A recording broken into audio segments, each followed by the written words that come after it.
In the mid-1950s, a mother's greatest fear was a baby born too soon.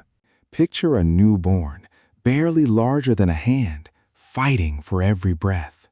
Its tiny chest heaves, ribs stark against paper-thin skin, a desperate struggle against lungs that simply won't stay open.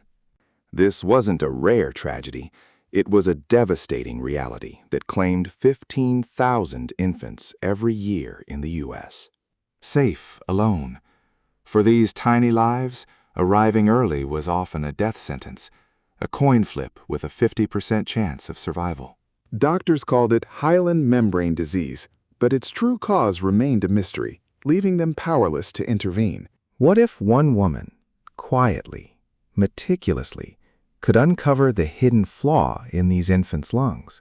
What if her persistence could unravel a medical enigma, transforming a near-certain death into a vibrant life? This is the story of Dr. Mary Ellen Avery, a scientist whose name should be etched into the minds of millions, yet who remains, for most, a silent savior. Mary Ellen Avery was born in 1927, the daughter of a high school vice principal and a manufacturing executive. From an early age, she saw a different path. Her next-door neighbor, Dr. Emily Bacon, was one of Philadelphia's first female pediatricians. Young Mary Ellen would join Dr. Bacon on house calls, witnessing firsthand the quiet power of a physician's touch, even holding a premature infant. The choice was clear. She pursued chemistry at Wheaton College, graduating summa cum laude in 1948, then entered Johns Hopkins School of Medicine, one of only 4 women in her class of 90. But just after graduation, a personal crisis reshaped her destiny. Diagnosed with tuberculosis, Avery faced a long, forced recuperation. She rejected the sterile confines of a sanatorium, instead devising her own recovery, rest, travel through Europe, and deep reflection. During those months, her scientific curiosity narrowed, sharpened, fixing on the very organs that betrayed her, the lungs. She would later recall, "I had a lot of time to think about the lung, and I did." By the mid-1950s, the medical community was awash in theories for hyaline membrane disease. Some blamed birth asphyxia, others suggested heart failure, or even a defect in how the body processed fibrous tissue. There was no consensus, and more importantly, no effective treatment. Infants continued to die. In 1957, Avery began a research fellowship at Harvard Medical School, working under Dr. Clement Smith and, crucially, in the lab of Dr. Jerry Mead, a renowned lung mechanics expert. The prevailing medical dogma of the day was a formidable opponent. Avery, however, had a growing suspicion.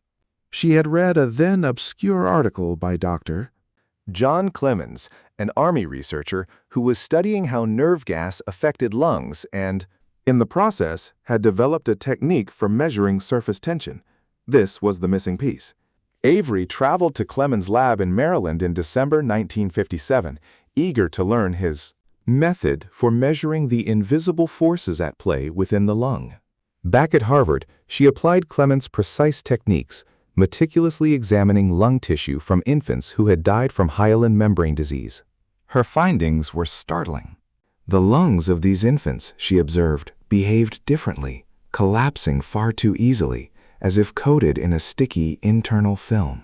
Her mentor, Jerry Mead, at first lightheartedly called her initial results spurious, a gentle challenge to verify her radical observations. But Avery was relentless. She continued her measurements, confirming the anomaly again and again. It wasn't an infection, not a structural defect, but the absence of something vital. A foamy substance, later known as surfactant, which lines the tiny air sacs, the alveoli, preventing them from collapsing completely after each breath. Without it, every exhale became a struggle, every inhale an exhausting battle against adhesion. In 1959, Avery and Mead published their groundbreaking paper, establishing that infants who died of hyaline membrane disease lacked this essential lung surfactant. Yet the medical world didn't immediately shift. The idea was too novel, too revolutionary. It would take a national tragedy to fully ignite interest and funding. In August 1963, President John F. Kennedy's premature son, Patrick Bouvier Kennedy, died just 39 hours after birth from hyaline membrane disease.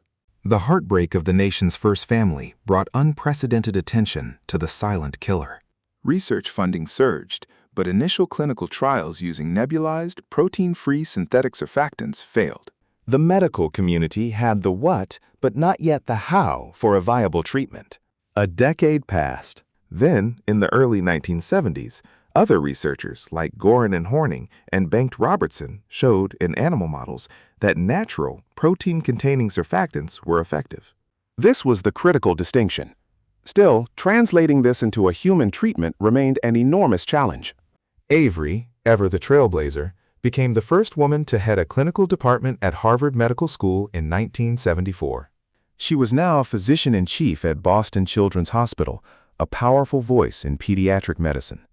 She had identified the problem, but the solution still seemed out of reach across an ocean. In 1979, Avery traveled to Japan to meet Dr.